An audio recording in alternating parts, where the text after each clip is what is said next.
We really enjoy our new to us, Hyundai car, and it's much newer than our last vehicle purchase, so has all the modern bells and whistles. One of these is an included remote key. My partner always likes to have backups of backups, so we requested a third set of keys. Unfortunately, for some reason, only 2 keys can be programmed into the car, so we have been very uncomfortable with accidentally locking the keys inside the car, especially if I'm rushing to get a lift up a mountain to fly off.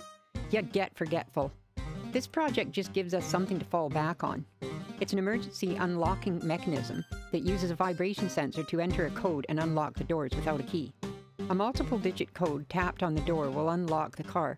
This can be any number of digits, but I decided to keep it at 3 digits.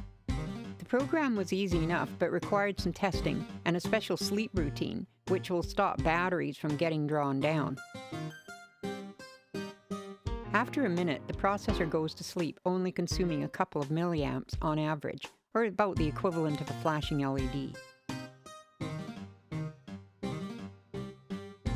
Because of this sleep mode, a number of taps must occur to wake it up before entering the code, which is hard-coded in. I, of course, changed the combination after this video.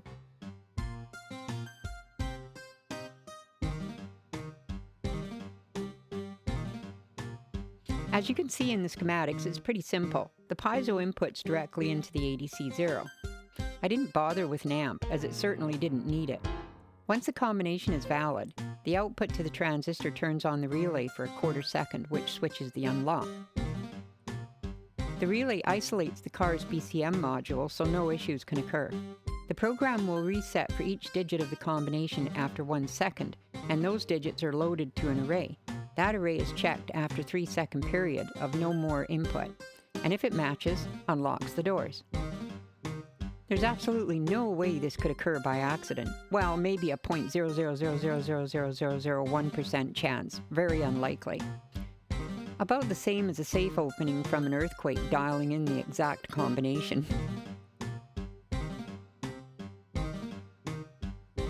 The header pins can be wired different ways, as I wasn't certain what voltages the unlock switch would be using at the time. Last ditch, a power wire could be run, which is what it ended up requiring. I 3D printed up a nice case to hold an Arduino Pro Mini and a small PCB with the relay and minimal circuitry.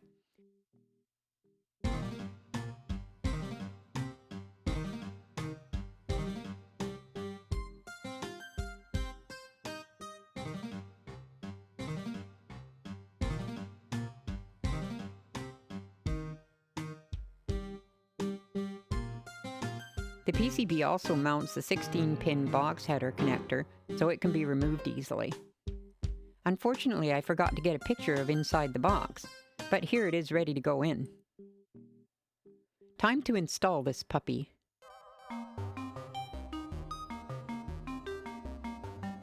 The door panel came off pretty easily after I watched a couple of YouTube videos.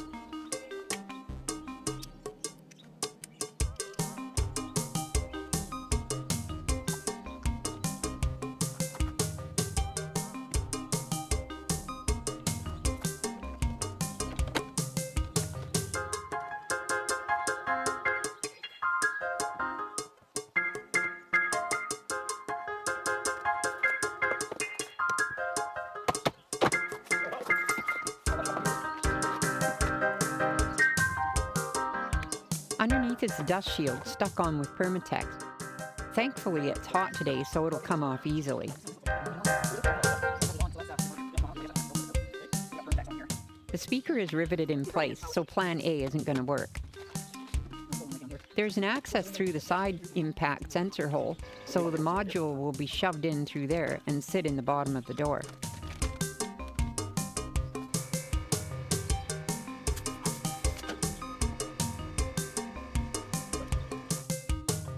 The flexible wire conduit goes into a socket, unlike the old way of just feeding under the dash, so it can't be used. The solution is to pierce a tiny hole in the bottom of the rubber flex thing, and then run the wire out and back in through a conveniently placed rubber plug.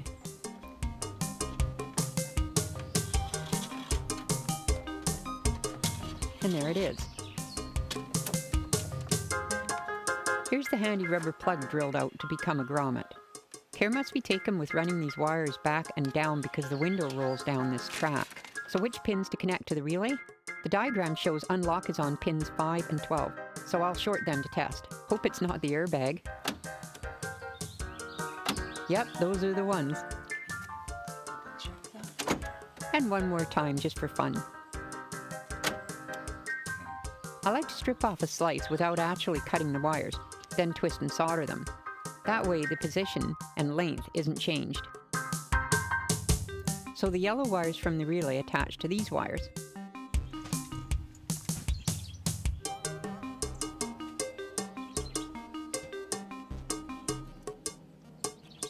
I tested the black wire and it is indeed a ground. The whole door frame is not grounded, but it might be when the door is closed. And solder those.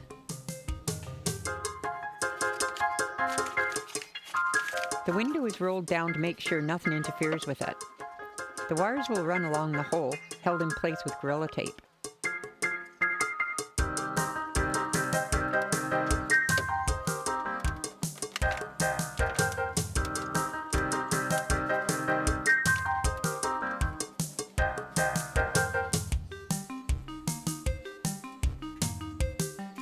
And my module will sit down in the back corner of the door. It will be wrapped in foam packing so it sits tight, but can be removed without too much trouble. I had to slit the dust shield for the wires. Oh well, Gorilla Tape will hold it.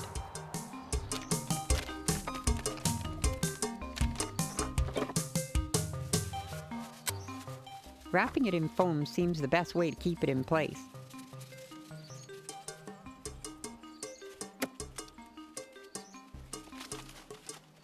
The piezo, which I made a nice case for and glued the center to a disc in the middle, turned out to be very sensitive.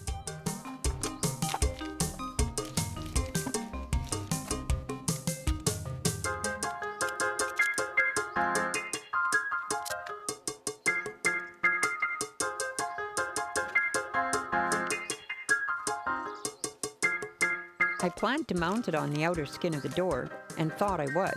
The outer skin of the door isn't really accessible, it seems. So the inner skin acts like a big resonant steel drum. This did not work as it confused the processor. Good thing the goop glue hadn't hardened yet. The next thing to try was to mount it to a more solid frame that wouldn't ring. This seems to work fine. So apply a little bit of glue, and the tape will hold it in place until it hardens.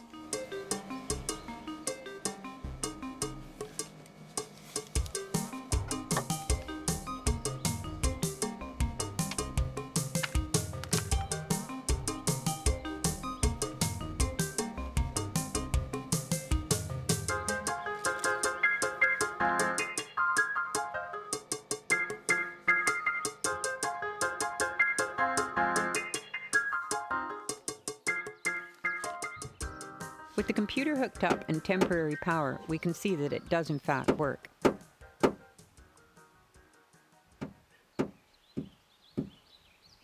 But with very light taps. So last, the power needs to be hooked up properly in the fuse panel.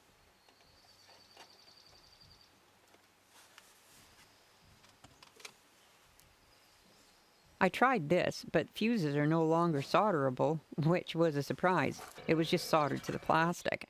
So I ended up making a brass clip with an inline glass fuse. Now for the big test. Locked. Tapping multiple times to start wakes up the processor for 1 minute. I found that just tapping on the door handle really lightly works well.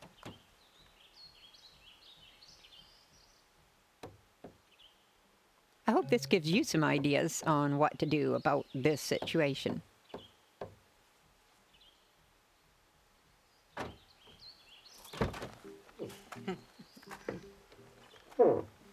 Works. Thanks for watching.